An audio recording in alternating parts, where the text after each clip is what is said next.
आंनि किडनिखौ आंनि फिसानो गथायसिगोन।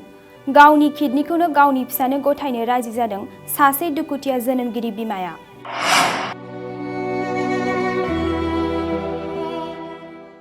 आंनि फिसा हौवा निजे फिसा हौवानो आंनि किडनिखौनो होनो नुमायदो। गाव थैगोन अब्लाबो गावनि असे फिसानि जिउखौ फोथांना लाखिगोन।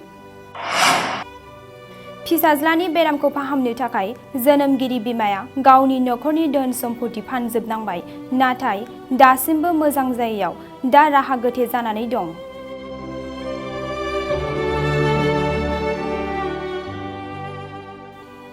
बेरामखौ फाहामथाय होनायाव गोबां रांनि गोनांथि जानानै फैदों। दुखुथिया बिमाया रायजो राजानि सेराव गावनि फिसाखौ फाहामथाय होनो थाखाय आखाइ खबजोबनानै मदद नागिरबायदों। जि हायो रायजो राजाफोर आंनो बाहायमान फैसानि थाखाय खहायो। तामुलपुर जिल्लानि सिङाव थानाय सन्थला गामिनि थागिबि रिनु दैमारिनि नैथि फिसाज्ला नरमिन दैमारिया थांनाय गोबाव समनिफ्रायनो किडनि गाज्रि जानाय बेरामजों भुगिनांनानै दं।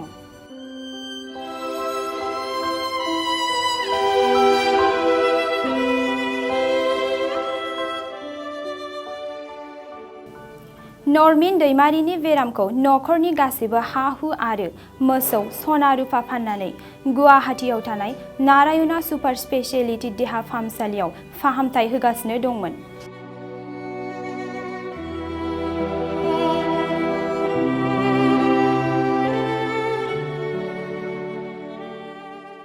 नाथाय दुखुनांथाव बाथ्रा, दासिम खमैबो 12 लाखसो रां बाहायनानैब्लाबो फाहामथाय लासेयाव किडनि बेरामखौ फाहामनो हायाखिसै। राहा गोथे जाना जोनोमगिरि बिमाया गावनि मोनसे किडनिखौ फिसाज्लानो होनायनि थांखि लाबाय। आंनि फिसा हौवा निजे फिसा हौवानो आंनि किडनिखौनो होनो नुमायदो। अनसुलि बिमानि किडनिखौ फैगौ जुन दाननि 5 खालाराव गावनि फिसाज्ला नरमिन दैमारिनो होनाय जासिगोन।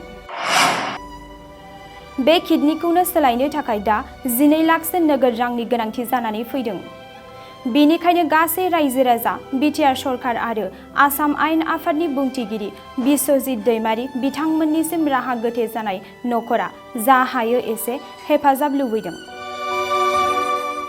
नोंथांमोना बे दुखुथिया नखरखौ bank account number 346721922252 IFSC code SBIN 0015026 एकाउन्टनि बिगोमानि मुं नरमिन दैमारियाव रां हरनानै हेफाजाब होनो हागोन। नमस्कार रायजो राजाफोर, खुलुमबाय। आंनि फिसा हौवा निजे फिसा हौवानो आंनि किडनिखौनो होनो नुमायदो।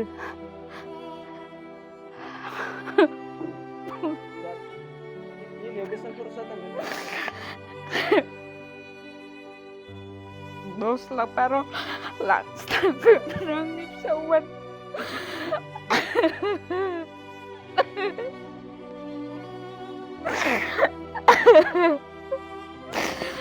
जि बायो रायजो राजाफोर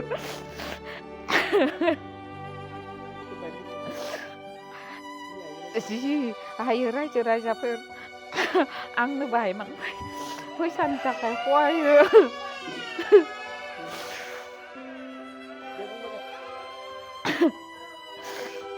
आंनि जायनि गाननाय खना बाना सेन्टा फानबाय बोथोरा, हाबो फानबाय बोथोरा। जि जायो आं निजेनि किडनिखौनो आं निजे फिसा हौवानो आं होनोसै। रायजो राजाफोर नोंसोरो जि बायो खहायो।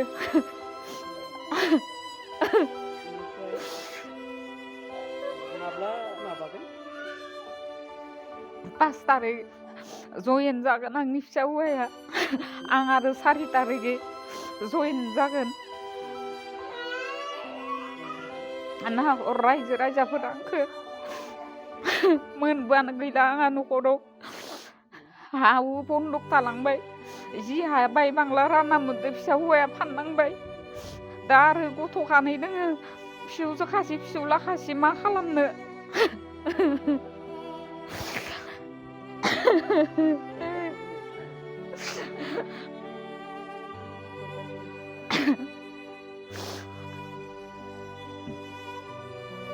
मा बुंगोन गैया दा।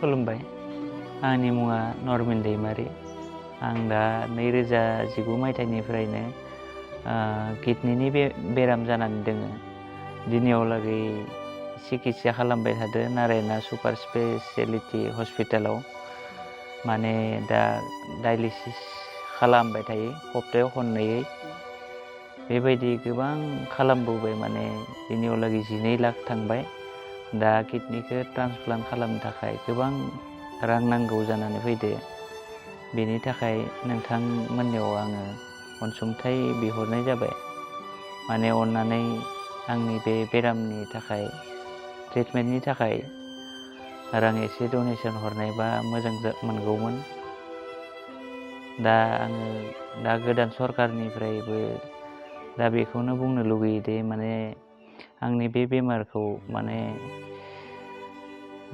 डनेसन होनाय मोनबा एसे गोजोननाय मोनगौमोन आरो जोंनि आसाम सरकारनि आयेन आफादनि बिस्वजित दैमारि सारखौबो खावलायनो लुगैयो दे आंनि बे किडनि ट्रान्सप्लान्ट खालामनायनि खामानिखौ जाफुंहोगोन होननानै आं मिजिंथिबाय खुलुमबाय दा सप्तायाव आङो दा खननैयै डायलिसिस खालामनो गोनां जायो नारायना हस्पिटालाव गोदोथ' सानभेलियाव एडमिट जादोंमोन आङो 2019 मायथाइयावनो आरो बेनि उनाव नेमकेयार हस्पिटालावबो भर्ति खालामनाय जादोंमोन बेयावबो साक्सेस जादियासै बेनि उनाव आयुरचन्द्र हस्पिटालावबो चिकित्सा खालामनाय जादोंमोन बेयावबो जादियासै नाथाय लास्टाव किडनि ट्रान्सप्लान्ट खालामनांगोन बुंनायलाय माने नारायना हस्पिटालाव खाथिनि हस्पिटाल बेयावनो खालामगोन होननानै थिरांथा खालामनायसै न'नि सुबुंफोरा दा बर्तमानथ' जोंहा बिदा फंबाय 3 दङमोन 3 बिगा हा होननाय दङमोन बेवहाय माने आंनि भागोखौ फाननानै नायनाय जाबाय दाथ' उपायानो गैया फानफिननायनि 3 बिगा नोंथाङा सरकारि साख्रि नागिरदोंना नोंथांनि थाखाय मोनसे गोजोनथाव खौरां नोंथांनि थाखाय दं एडुकेट पइन्ट जेराव नोंथाङा सोलोंथाइ लानायनि गेजेरजों सरकारि साख्रिनि गुबुन गुबुन रोखोमनि गोब्राब आनजादफोरखौ उथ्रिसारनो हागोन आरो गावनि आथिङाव गसंथानो हागोन बे एडुकेट पइन्टआव नोंथांमोना SSC bank PO bank clerk bank SO UPSC FSC defence railway state insurance AAO ADO एसिस्टेन्टजों लोगोसे स्टेट लेभेल जब आरो माखासे सरकारि साख्रिनि आनजादाव गोनांथि जानाय आयदाफोराव सोलोंथाइ लानो हागोन मख'नो गोनांदि बे सोलोंसालियाव साख्रिनिल' नङा बेयाव MBA आरो सैनिक स्कुल बायदियाव एडमिशननि थाखाय एन्ट्रेन्स होनो थाखायबो सोलोंथाइ लानो हागोन बे सोलोंसालियाव गाहाम थाखो खथानि सुबिदा दं आरो सम मथे नोंथांनि सोलोंथाइखौ बे सोलोंसालियाव होनाय जागोन बेखौबो मिथिनांगोन दि बे एडुकेट पइन्टआव सोलोंथाइ लानानै बावैसो 2021-22 इं मायथाइनि एसएससी GDनि आनजादाव गासै 11 सा सोलोंसाफोरा उथ्रिसारनो हादों बारा नङा गासै 15,000 रांजोंनो नोंथाङा बे सोलोंसालियाव 6 दानसिम सोलोंथाइखौ लानो हागोन बे सोलोंसालिया क'क्राझार बरपेटा रड गलपारा आरो बङाइगावआवबो दं क'क्राझाराव सोलोंथाइ लानो गोसो गुदुं जानाय सुबुंफोरा 70020261133 9101536360 70020261133 9101536360